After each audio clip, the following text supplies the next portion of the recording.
Hello दोस्तों, खौफ की दुनिया में आपका स्वागत है। आरव एक सरकारी बैंक में बड़ी पोस्ट पर था।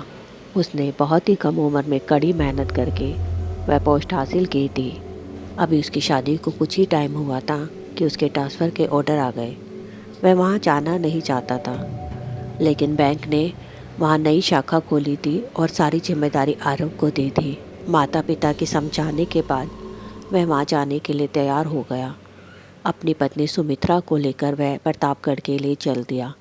वहाँ पर बैंक ने उसको एक बहुत पुरानी हवेली रहने के लिए दी। हवेली बहुत बड़ी थी। सुमित्रा हवेली देखकर बहुत खुश हुई। उसकी सफाई के लिए उन्हें बहुत सारे नौकरों की ज़रूरत थी। नौकरों के लिए उन्होंने पूरे गांव में पूछताछ की। सिर्फ गांव के लोग एक शर्त पर हवेली में काम करने के लिए तैयार हुए कि उनमें से कोई भी नौकर दिन ढलने के बाद वहाँ नहीं रहेगा। दूसरे दिन सुबह सभी काम पर आ गए। आरव और सुमित्रा ने उन्हें काम समझा दिया। सुमित्रा पूरा दिन हवेली की देखरेख में लगी रही। शाम को जब आरव वापस आया तो उसने सुनीता से पूछा कि सुमित्रा, आज का दिन कैसा रहा। सुमित्रा ने उसे बताया, दिन तो अच्छा ही था, पर पता नहीं गांव के लोग इस हवेली में काम करने से क्यों डरते हैं। वह आरव का हाथ पकड़कर उसको हवेली के पीछे ले गई। वह दिखाना चाहती थी कि वहाँ पर एक बहुत पुराना कुआं है। आरव ने उत्सुकतावश कुएं में झांक कर देखा। जैसे ही वह वापस पलटा तो उसको किसी के होने का एहसास हुआ। उस टाइम तक अंधेरा हो चुका था। उसने अपने फ़ोन की टॉर्च जलाई और कुएं में झांक कर देखा, लेकिन उसको कुछ दिखाई नहीं दिया।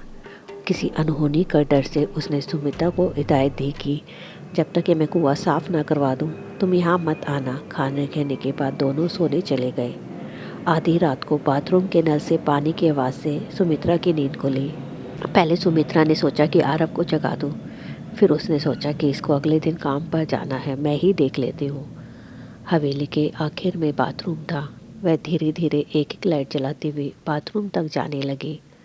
जब वह बाथरूम में गई और उसने वहाँ की लाइट जलाई तो जो उसने देखा उससे उसका दिल दहल गया। उसकी आंखों के सामने एक ऐसा डरावना नजारा था जिसे देखने से उसकी रगों में दौड़ता खून सूख गया। वह जोर से चीख कर बेहोश होकर जमीन पर गिरी, क्योंकि उसके सामने हवेली के पुराने मालिक साहब सिंह और उसका परिवार मुस्कुराते हुए खड़ा था, जो लगभग 25 साल पहले मर चुका था। उस परिवार की एक बड़ी सी तस्वीर सुमित्रा ने सुबह ही साफ करवाई थी। आरव ने जब सुमित्रा की चीख सुनी तो वह हड़बड़ा कर उठा और बाथरूम की ओर भागा। वहाँ उसे सुमित्रा बेहोशी की हालत में मिली। आरव ने उसे उठाया और बेड पर लेकर गया। जब सुमित्रा होश में आई तब आरव सामने बैठा हुआ था। वह थर थर काँप रही थी। उसको तेज बुखार चढ़ गया था। आरव ने डरी हुई सुमित्रा से पूछा, तुम चीखी क्यों? उसने बताया कि वह पानी का नल बंद करने गई थी और हॉल में लगी पेंटिंग में जो 3 लोग थे वह उसे बाथरूम में दिखाई दिए।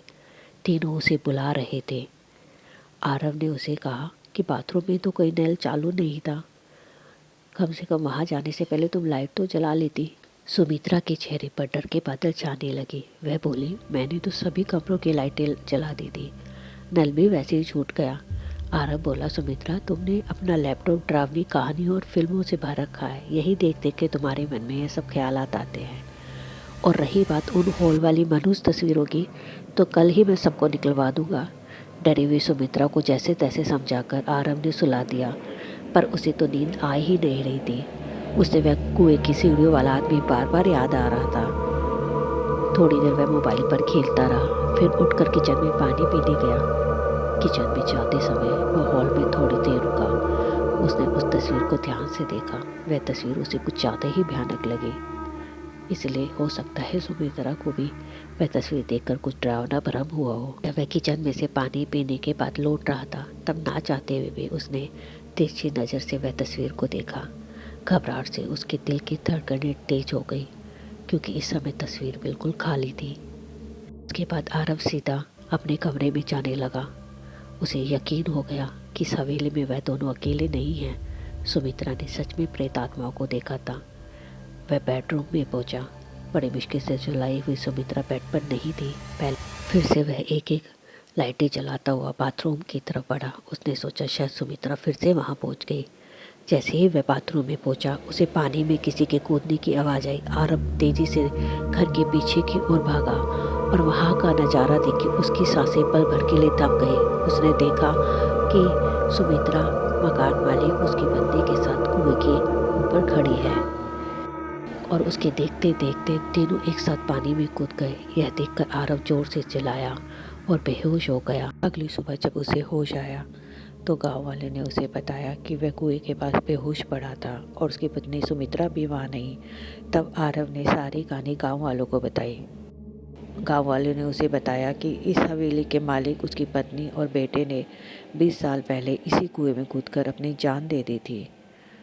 गांव वालों ने बताया साहब सिंह के लड़के को जुआ खेलने की बुरी लत थी और साहब सिंह को भी शराब की लत थी। दोनों भाई बेटों की शराब और जुए की लत ने उनके सारे पैसे ख़त्म कर दिए थे। यहाँ तक कि उन्होंने बैंक से भी लोन ले रखा था। जब वह अपने लोन को नहीं चुका पाए तो बैंक वालों ने उनसे लोन वापसी के लिए बोला। उन्हें हवेली खाली करने के आदेश दिए, लेकिन वे हवेली खाली नहीं करना चाहते थे। जब बैंक वालों ने ज़बरदस्ती की तो तीनों ने इस कुएं में कूदकर अपनी जान दे दी। और अमावस्या की रात को लोगों ने उनकी आत्माओं को यहाँ कुएं के आसपास घूमते हुए देखा। लोग इसलिए यहाँ पर नहीं आते। कल भी अमावस्या की रात थी और तुम्हारी पत्नी इस कुएं के पास आई और उनकी आत्माओं का शिकार बन गई, क्योंकि आत्माएं नहीं चाहती थी कि कोई भी उनकी हवेली में रहे।